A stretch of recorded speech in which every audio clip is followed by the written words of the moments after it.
So I thought what I'd do first is sort of give you a little bit of a large sort of picture of the boy crisis, and then move into some of its connections to school shootings, and then move into some of the connections to Me Too and where we can go with the Me Too movement. And so I began to be I was aware, because I spent my life doing stuff on men and women, I was aware that boys were having challenges. But I didn't. But as I started seeing the results of PISA, P-I-S-A, which are the international exams for kids, for young people in high school, come in, and I saw that in all 63 of the largest developed nations, boys were falling behind girls. Now, there's two areas where that's particularly important: reading and writing. Those are the biggest predictors of success. That is where boys were falling behind girls to the greatest degree.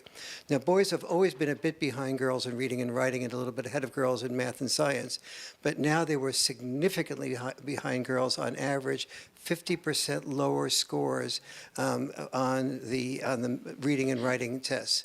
Their IQs were falling down 15 points on average. The rivers that were vulnerable to the leaching of phthalates as a result of plastics leach phthalates, they get involved in rivers, and the drinking water leads to phthalates mimic estrogen. And as they mimic estrogen, girls develop more quickly, boys develop more slowly.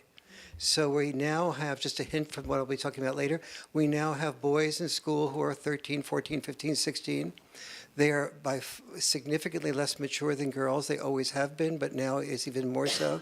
They always have been, in addition to just physical maturity, but now you add physical maturity to the lack of emotional intelligence and social skills that many boys are deprived of, or for reasons I'll talk about in a moment. And so you have the less mature sex learning to risk rejection with the most attractive girls in school, who he believes are attracted to the boys who are performing probably more than he is, are taller than he, better looking than he, and so he fears rejection. But he's still the sex that is told it's the expectation that you should risk rejection, and with somebody who's more mature, more attractive, more eligible, not interested in you, and his parents are the only ones that see the fear that it strikes in his heart. But yet, so we have that happening. And so then, these boys withdraw into something that doesn't give them rejection, which is what pornography is about. It's access to a variety of attractive women without fear of rejection at a price he can afford. And so, but the more you get involved with pornography, the more your gray matter of your brain deteriorates, the more you start getting addicted to dopamine based on greater amounts of risks with girls and women. And when the more you get addicted to that dopamine, the more you want women to perform that way. Then when you get involved with a real live woman, she feels objectified, she withdraws, which proves to the boy that he's not good with relationships, and so he has to go back to the porn, and the cycle continues. So that's just a little tip of the iceberg before we'll come back to that and get a little bit deeper in that in a little minute. So I began to see that in all 63 countries, the boys were falling behind girls and behind where they were themselves in past years. And so I started asking, what's happening in all 63 developed nations? And the key word was developed. In developed nations, there was enough access to survival that the society could allow for divorce. Where there was divorce, there was two things happening. Either fathers remained involved with the children after divorce about equally, and those children did pretty well. But in about half to two-thirds of the cases, millions and millions of children of fathers all over the world, the social mores and the legal, the laws that followed the social mores led to many, many fathers all over the world feeling marginalized. And so as they felt marginalized, they didn't feel needed, they didn't feel their different style was acceptable. Their different style being roughhousing, boundary enforcement, teasing, things that had value that very few men understood the value of. They just did these things, but they didn't read up about what the value of roughhousing, for example, is. Why roughhousing leads, for example, to the child being able to be much more assertive but not more aggressive. Why everywhere where fathers are involved, children are on the average more empathetic. Counterintuitive. We usually think of mother being the more empathetic sex. That is accurate. Mothers are, on average, more empathetic. So empathetic that they often teach their child to think of themselves and their feelings and not to think of anybody but themselves and their feelings. And so it's the boundary enforcement and the lack of empathy on the surface while feeling deeply empathetic underneath, that the father often says, sorry, you can't do this, you can't do that. The child doesn't feel very empathized with, but he begins to start understanding that I have to think of someone other than me. And that begins to develop empathy. So all of these things, dads are not, you don't know a dad probably who's able to articulate these things effectively. And so I don't blame mothers, because mothers can't hear what dads don't say. But women, but women have been reading books about these parenting and things like that, so they're able to articulate their contribution to parenting. Dads don't articulate their contribution to parenting. So after a divorce, the mother sees the fragility of the child and sees that the father is requiring the child to eat all his peas or her peas before they have the ice cream. That seems really cruel and insensitive when the child's crying for the ice cream. And so the mother says, okay, have a few more peas, and then you can have your ice cream. And then the dad goes, excuse me, we have a deal here.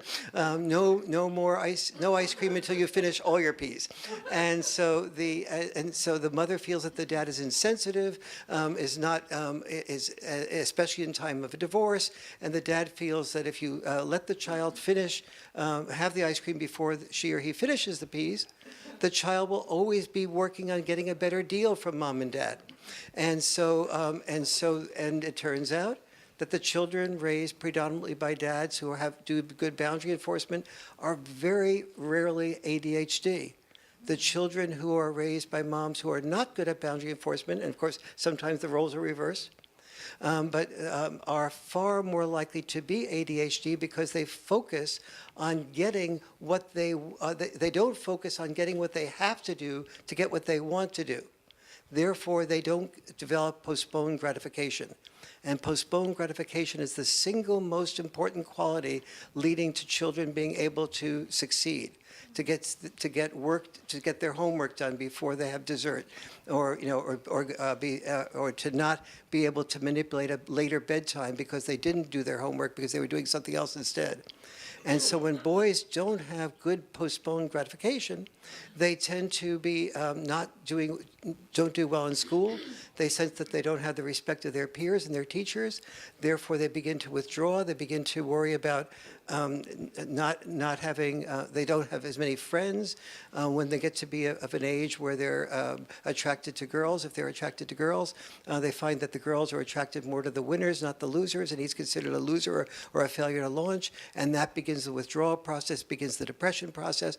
We have depression measurements for girls and women. We have very few accurate depression measurements for boys and men, so I ended up developing an inventory of more than 64 measures of signals of depression of boys and men. And so those were the types of things that I began to see in that larger picture. What I began to see was that there was a lot of different reasons for the boy crisis. And one of them I sort of hinted at a minute ago was the environment. The other is that basically we set boys up.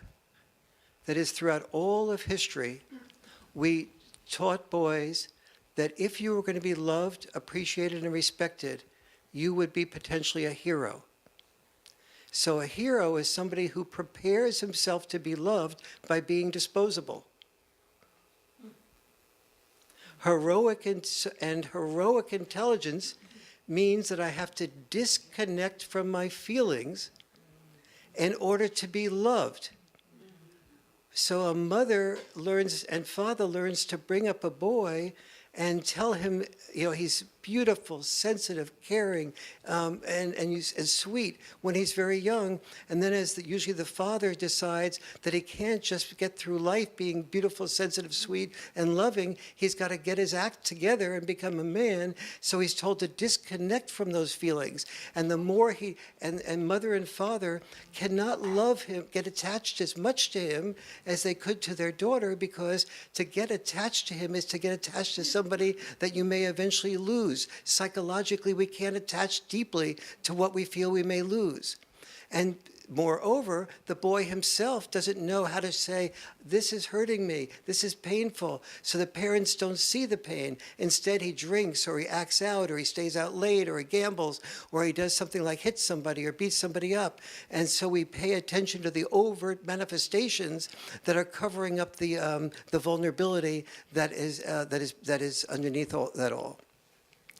And hence school shootings.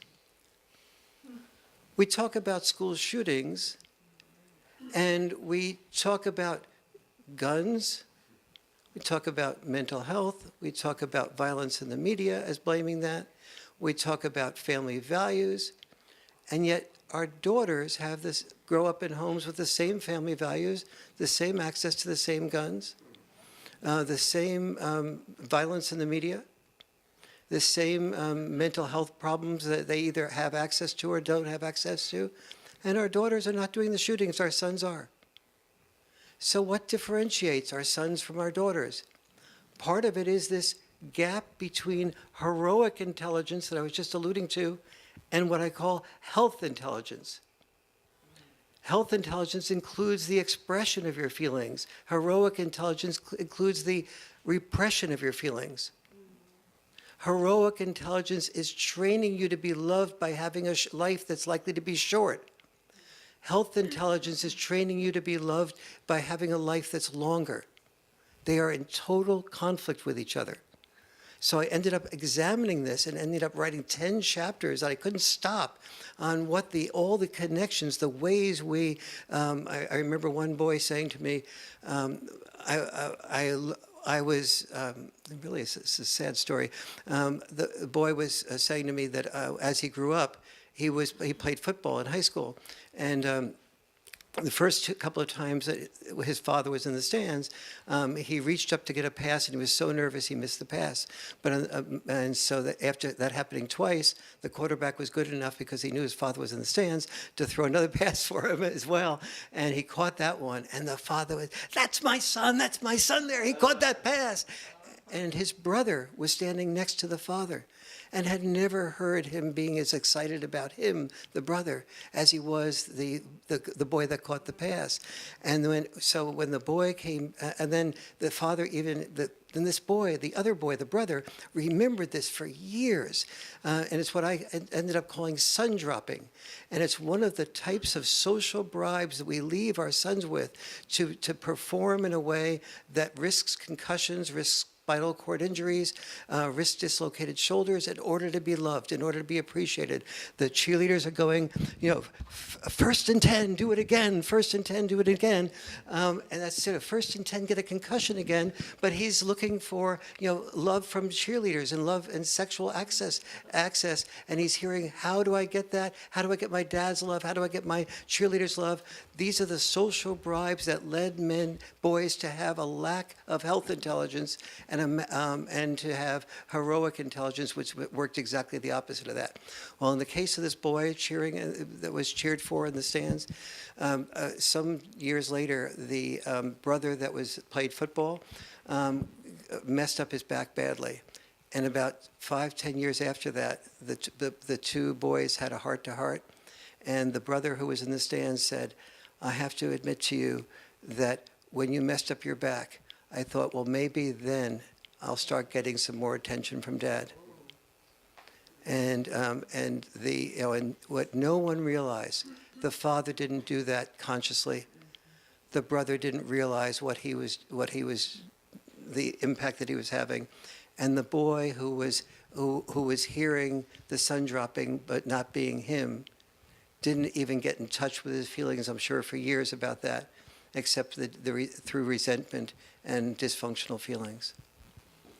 And so that's a little bit of an example of that. But I then began to see all over I was saying about the school shootings. We look at those things that I just mentioned, those values of guns and so on, and look at those as being, and obviously assault rifles are huge magnifiers of any problem that occur and are, in my personal opinion, are absolutely absurd to be having in the culture, but that's a little bit of a different issue. When the boys, the common denominator among the lone school shooters, is, anyone want to guess? Medication. Depression, yes. What's that? Bullying. Alienation. Fatherlessness. Now, everything else you just said was also true, but fatherlessness was the core common denominator.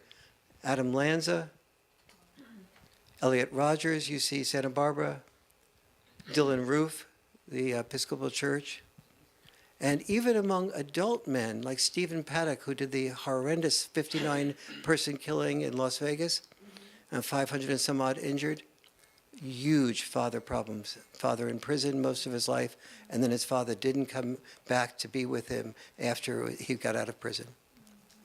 And almost when the lone school shooters shoot, especially you can almost always just look it up and you will see fatherlessness. Now, everything else that was just mentioned is also accurate. Alienation, depression, all of those things are highly correlated with fatherlessness. So what I began to see all over the world is where there was divorce, there was fatherlessness to a much greater degree, but there were also many people that did still have their fathers stay involved. So we now have what I will predict is that the biggest gap that we will see, the biggest predictor of future success, will be the gap between the dad deprived and the dad enriched. Because the dad deprived have that depression. The dad deprived are the single biggest predictors of suicide, the single biggest predictors of drugs. So I started researching one thing after the other. I only came up with 70 plus different areas in which dad deprivation predicts the future of a boy more than the future of a girl. The science of it is amazing. Telomeres, raise your hand if you know what telomeres are, okay? So I figured in this group I wouldn't have to explain. So telomeres, when a child is deprived of a dad, minimal father involvement or no father involvement by the age of 9, on average, girls and boys' telomeres are 14% shorter when other socioeconomic variables are controlled for. 14% shorter. And as you know, the National Academy for Sciences explains that the length of telomeres is the single biggest predictor of length of life when that telomere shortness is manifested at an early age, as of around the age of 9, which is why they looked at the age of 9. However, if that were not shocking enough, the telomeres of boys are 40% shorter comparatively to girls. And so one of the things I began to see is in every measure I was able to differentiate, I was able to find that children who are boys are far more vulnerable to family breakup. They're far more vulnerable to relationship breakup. When boys and girls are in a long-term relationship of a few months or more, and they break up, the boys have more mental health problems, go into more depression when you learn how to measure depression on more ways than just the female imitation ways. When the Department of Housing and Urban Development moves 17,000 families from bad neighborhoods, from what they felt were bad neighborhoods, into good neighborhoods to lift them out of poverty, into school districts that had better schools. They felt that they would be helping everyone, of course. The girls did much better. The boys did worse than a boy does on average when he returns from war. That is the amount of vulnerability, that disruption of stability has, because boys tend to have so many fewer social skills in adapting to new neighborhoods, that even though they don't talk as much negative, they don't cry or express grief as much in moving away from the old neighborhood, they're still attached there. They can't reconnect as well. And the girls thrive, even though they cried more about leaving friends that they would never be able to do without. And the girls express it all openly there. Boys, no problem, I'm cool. And they end up doing significantly worse. And so HUD, the Department of Housing and Urban Development, obviously had to reconsider that whole program because of that difference. But these are those things like the telomeres, the moving to new neighborhoods, the breaking up with girlfriends. Those are only some of so many symptoms of vulnerability. When you look at drugs, opioids, highly connected, more than any other single variable connected to the loss of father. So those are so what we need to be looking at in the school shootings is, let's not look at only the surface issues, but let's also go to the underlying issues that create the mental health problems, the depression, the alienation, the withdrawal, and so on. Those are the symptoms of, so often, fatherlessness. Okay. I promised I would do something on the Me Too movement. Okay. So I gave a little bit of a hint before on, this is one thing that I think I forgot that I want to share with you. Oh, yes.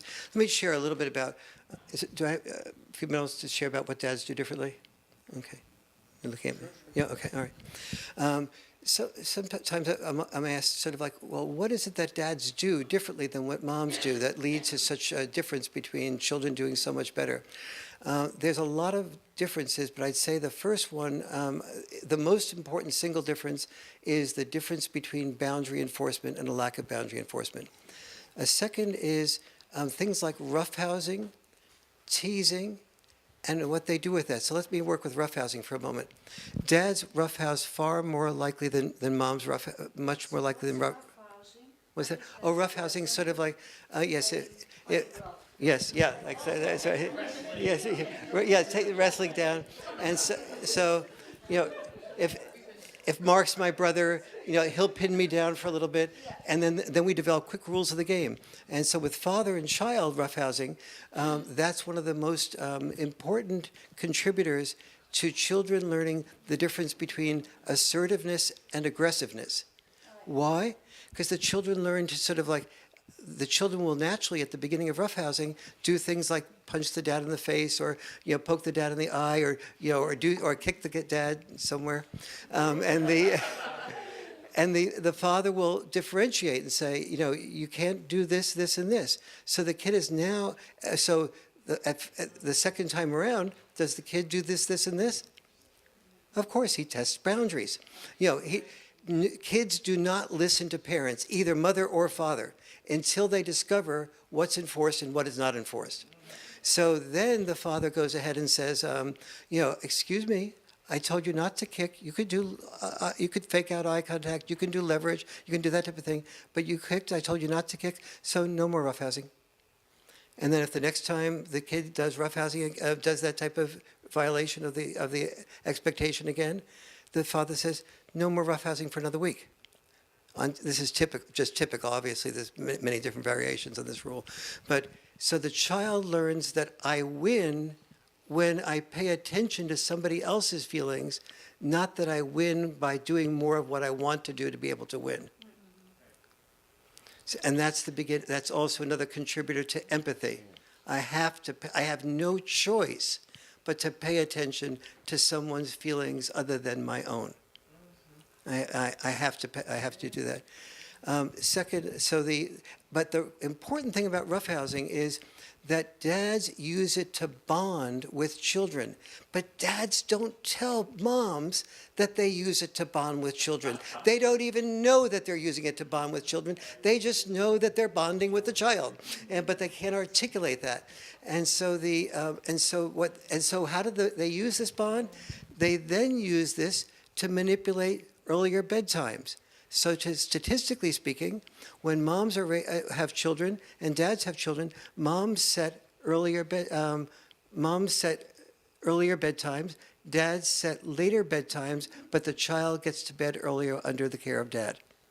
Because dad will do something like, excuse me, like you can get, we're going to bed at 9 o'clock. Anything that you get done before 9, if you get all these chores done, all the homework done, clean up, etc., before 9 o'clock, the time between 8:30, let's say, when you finish, and 9 o'clock, we get to roughhouse, we get to play, we get to do anything you want to do. I'll read you your favorite stories and so on. But if you don't get those things done by 9 o'clock, you're going to bed at 9 o'clock anyway, even if your homework isn't done. That's your bedtime. And so the kid starts learning that I want to try to get everything done that I need to get done so that I have that extra time to play with dad or do the things that are my choice things. Mothers go berserk at that because they say some version of, excuse me, having roughhousing before the kid goes to bed is only going to excite the kid and not allow him to go to sleep. And so this back and forth between mom and dad happens. But so what is the right answer? The right answer is the checks and balances between the mother's methods of parenting and the father's methods of parenting. And that usually, when you have a stable, involved father and mother, those checks and balances work very well for children.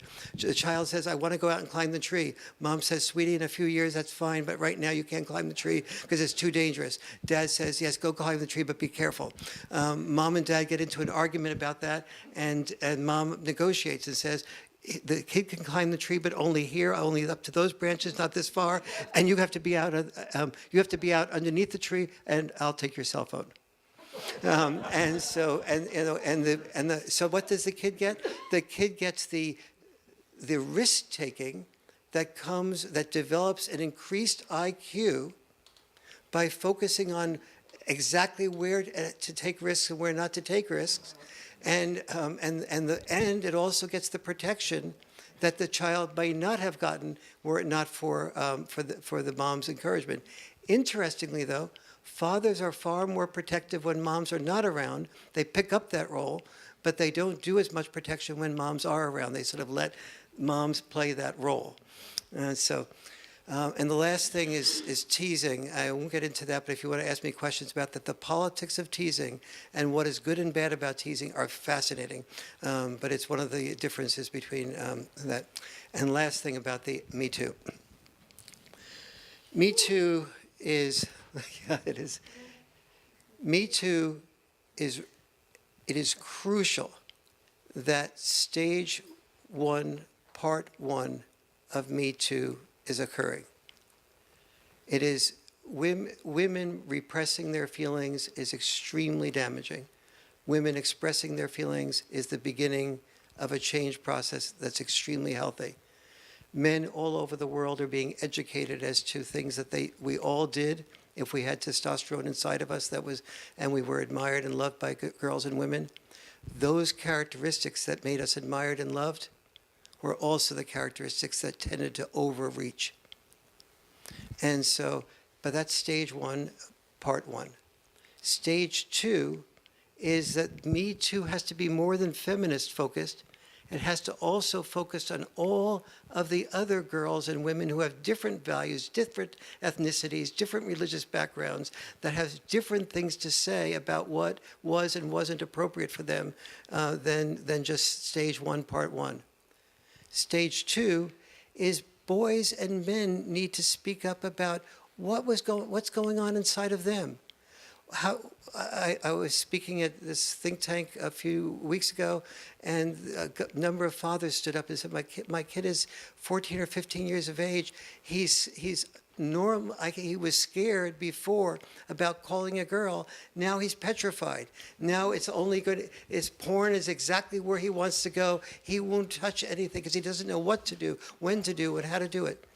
Stage 3 is we have to train our daughters to share the responsibility for taking sexual initiatives not by option, but by expectation. Right now, girls have the option to initiate sexually. Boys have the expectation to initiate sexually. But when we don't teach our daughters to take the risks of sexual rejection, we are not preparing them to be risk-taking entrepreneurs. We're going to be leaving the nation with 20 more jobs and all the entrepreneurs that have created companies that were not male-dominated companies 20 years ago. They were companies that didn't exist 20 years ago. Every single one of those companies have been founded by men from scratch, from their garage on up. This is not white male privilege. I mean, a little bit of it could be the white part of the privilege, but it is mostly a difference in the training of males to take risks versus females to take risks. The most vulnerable risk-taking place that you have that is deeply centered in your psyche when you're 14 or 15 years of age comes when you're vulnerable sexually. And we are telling our sons, your sex is dirty, but you initiate the dirt. And if you do it too quickly, too far, too fast, too ineffectively, you're going to be considered a possible sexual harasser. But if you don't do it at all, the girl that you're interested in won't even notice you. So this is some of the dialogue. We need to make women full partners in the risk-taking process. And we need our schools and our parents to train our daughters to empower them to not just avoid sex and not call boys, but girls need to develop original choice power, not just veto power. Because when marriages are considered successful, they're considered successful because the wife is happy, much more than the husband is happy. So if the wife's happiness contributes to a successful marriage, then we have to train girls and women to ask for what they want rather than just do veto power over the ones that they do or don't want. Thank you.